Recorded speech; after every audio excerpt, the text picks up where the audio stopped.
নমস্কাৰ আজি আপোনালোকৰ বাবে দুটিমান কবিতা লৈ আহিছো পাঠ কৰিম বুলি আপোনালোকে কবিতা শুনিলে নিশ্চয় ভাল লাগিব প্ৰথমটো কবিতা লৈছো মই বঙাইগাঁৱৰ এগৰাকী সুকবি বাইদেউ তেখেত হল শকুন্তলা চৌধুৰী বাইদেউ আৰু শকুন্তলা চৌধুৰী বাইদেউৰ কবিতা মই এতিয়া আপোনালোকৰ সন্মুখত পাঠ কৰিম কবিতাৰ শিৰোনাম হতমনৰ মাতৃগৰাকীয়ে সঁচাকৈ কি যে মনৰ ভাবেৰে পাওঁহে শুনটো মোৰ ডাঙৰ মানুহ হ'ব মাতৃৰ নাম উজ্বলাই তুলিব জন্মদাত্ৰী মাতৃগৰাকীয়ে আন 10 জনক কৈ ফুৰিবলৈ আপাহত নাচি ফুৰে সন্তানৰ সফলতাৰ কথাকে সঁচাকৈ কি যে পাঙে হৰণ মনা মাতৃগৰাকীয়ে মোক সুখত ৰাখিব দুবেলা নেখাই ডাঙৰ দীঘল কৰা সন্তানে এদিন সৰহ সুখ দিব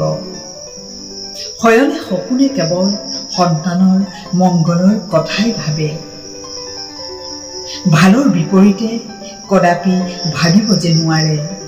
কিমান আশা পুহি ডাঙৰ দীঘল কৰে মাতৃৰ অন্তৰহে জানে মাতৃ হোৱা সহজ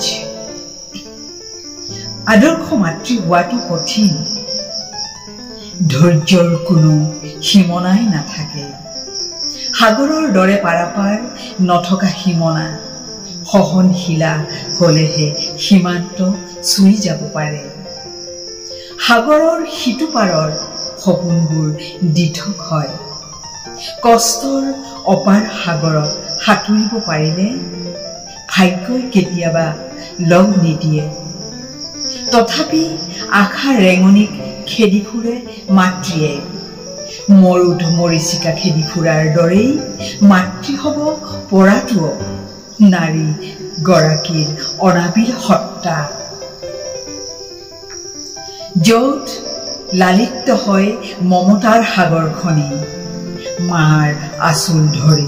যি সন্তানে এই ধৰাৰ বুকুত খোজ বুলাইছে মাতৃৰ কোমল হৃদয়ৰ জানো পাহৰিব পাৰি মাতৃ সন্তানৰ যুগল বন্দী আজন্ম সেই মাতৃয়ে সপোন দেখে দিবা নিশাই সন্তানক এক সুখী জীৱন প্ৰদান কৰাৰ বাবে সৎ মনৰ মাতৃগৰাকীয়ে সঁচাকৈ কি যে সপোন দেখে সঁচাকৈ এটি সুন্দৰ কবিতা এবাৰ মই দ্বিতীয় এটি কবিতা লৈছো আৰু কবিতাটো মোৰ নিজৰ কবিতা মোৰ এইখন পুথি আৰু এইখন পুথিৰ পৰা মই এটি কবিতা আপোনালোকক শুনাম কবিতাৰ শিৰোনাম তোমাৰ প্ৰত্যাহ্বান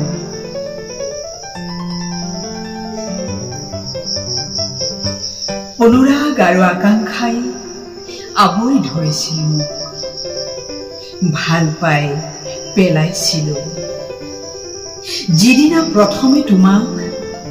ভাল পাই পেলাইছিলো সেইদিনা আছিল আঘোণৰ কুঁৱলী সনা এটি মিঠা গধূলি শেৱালিৰ গোন্ধ নিয়ৰৰ দুবৰি শৰতত স্নেহময় পৰশ বুক ভৰা আবেগ নিয়ৰৰ দলিচাৰে আৱৰা হৃদয় অকণি অকণি জোনাকীৰ কিনকিননি অকাৰণ হাহাকাৰ ফেঁচান কুৰুলি জিলিৰ কৰুণ বিননি এটি ৰঙিয়াল গধূলি তোমাৰ অনুভূতিবোৰ যেন সিঁচৰিত হৈ আছিল মোৰ পথত মোৰ অপেক্ষাত সপোনৰ ইন্দ্ৰজাল ৰচি তুমি সুন্দৰ সুন্দৰ তোমাৰ প্ৰাণ দীপ্তৰূপ যৌৱনত তুমি অনন্যা অমৃত ৰস তোমাৰ দেহত প্ৰেম ভৰপূৰ দুচকু হৃদয়ত সাগৰৰ অপৰূপ সৌন্দৰ্য দুঃসময় স্মৃতি পৰিপূৰ্ণ তোমাৰ প্ৰত্যাহ্বান কেনেকুৱা পালে আপোনালোকে কমেন্টছ কৰি জনালে নিশ্চয় ভাল লাগিব এবাৰ মই তৃতীয় এটি কবিতা লৈছো কবিতাটি লিখিছে বঙাইগাঁৱৰ এগৰাকী সমালোচক তথা কবি তেখেত হল পবিত্ৰ কুমাৰ নাথ ডাঙৰীয়া আৰু তেখেতৰ কবিতাটি মই এতিয়া পাঠ কৰিম কবিতাৰ শিৰোনাম কবিতা ৰাতিৰ নিস্তব্ধতাত গোপনে কি ফুল ফুলে বতাহে নাজানে কেতিয়া তাৰ দেউকাত বাহ বান্ধে গাভৰু সুবাসে মাটিয়েও নাজানে বুকুৰ গভীৰলৈ কেনেকৈ পোখা মেলে হিৰণময় শস্যৰ শিপা যেনেদৰে কবিয়ে নাজানে কেতিয়া কোন পলকত মানুহ মাটি আৰু প্ৰেমৰ উত্তাপেৰে জীপাল হৃদয়ত কবিতাই সাজে পজা কবিতা ছন্দ উপমাৰ অনন্য ভাৱৰ পৰশ প্ৰাঞ্জল প্ৰজ্ঞাৰ জোনাক সঁচাকৈয়ে এইটো এটি খুব সুন্দৰ কবিতা আপোনালোকে